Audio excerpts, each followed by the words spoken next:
What's going on, guys? Welcome back to another YouTube video. In this video, we're going to be talking about Tesla, just breaking down what it's doing today. Now, before we get into this video, I'd like to remind you, like, comment, subscribe, and if you haven't already, click link in the description below for my free Discord. We're active there, and if you have any questions about the market, you're struggling, just hop in there, and I'll try to answer your questions.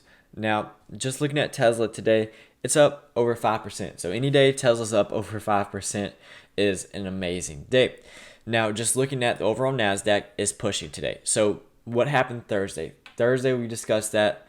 Basically, we just saw this huge sell-off. So Wednesday, Powell came in saying, hey, the Feds, we're saving the market. We're going to do whatever we can in our power to just keep pumping money into the market. And the next day, it just saw a huge sell-off. And then I was questioning, hey, is this the dip buy? And so far, what it's looking right now is that was the dip buy. And unfortunately, Tesla, it sold off during those days as well because the overall market was sent off. But what we're working with right now is Tesla is starting to pump up.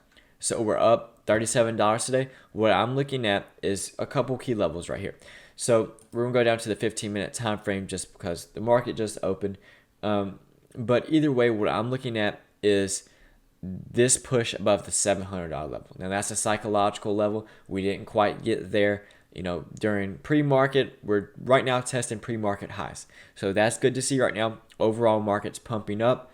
And then what I'm looking at eventually, now I don't know if we're going to do that today, is a pump up above $700. That's a psychological number. So we got to be on the lookout for that. Right now, though, what we're working with is we gapped up from Friday, which is what you want to see. So we were on this support right here.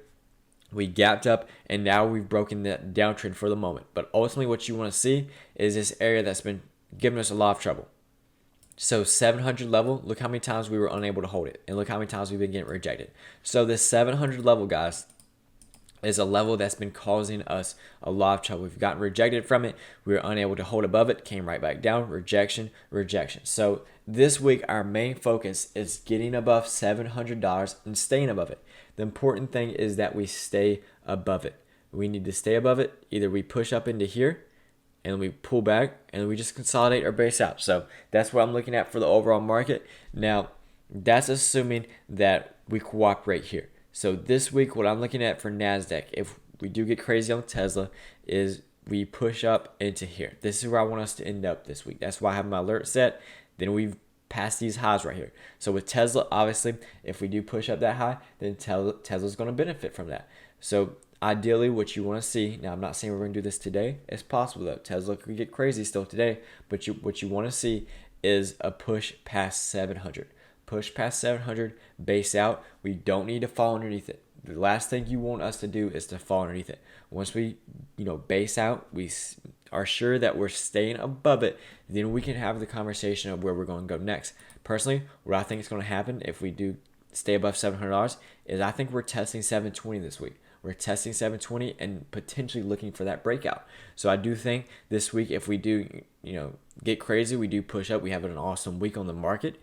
I think we push up past 720 and then in the week at least above it. So ideally, this is what you want to see this week. You want to see a push above 700, pull back, push up, pull back, and then just confirm that from the top side, and then that's starting our week great. But overall, bare minimum, what I'm looking at is to at least get above these highs right here. I really want us to get above this last high right here just because we fell down, pushed up. We're unable to reclaim that level, came screaming down. Now we're just hanging out. We're making these higher low situations. So today, what you didn't want us to see is us to fall anymore. So right now, what we're working with is this is our next higher low. We push up, pull back. That's going to be our next higher low right here, the top of that 700 to confirm that level. And then we push up again. So what our main premises behind this is that we've officially broken out of this downtrend, right? We had this downtrend that everyone knew about. We broke out of it. Now we're just waiting for that confirmation, and we do not need to, head back lower. If we head back lower, we're still in this downtrend. Markets are still, in dismay. But as long as we keep this uptrend, what we're doing right here, we should be good on the overall market. Just to summarize everything, guys, what we're looking for, not necessarily today. Today we're looking good. We gapped up 5%, so today we're looking good. Even if we see a little bit of a sell-off, don't panic. But what we're looking for eventually, either Tuesday or Wednesday, ideally, is to see that push above 700. See that push above 700 and then confirm it and just base out. So that's what we're looking at for today, or for the upcoming days, the next couple of days. Now, keep this in mind. If we do have a pullback Tuesday, do not be alarmed, especially after the day we've had today. Do not be alarmed if you see that red candle. Do not panic sell, guys. It's completely normal after the day we had today. So don't be alarmed. I'm just giving a warning out right now, guys, if we do see that red candle tomorrow, which I am expecting a little bit of a pullback tomorrow. Either way, guys, push it above 700 is what we're looking for the rest of this week. Thank you guys so much for being here. Appreciate all the support, and I'll see you guys in the next video.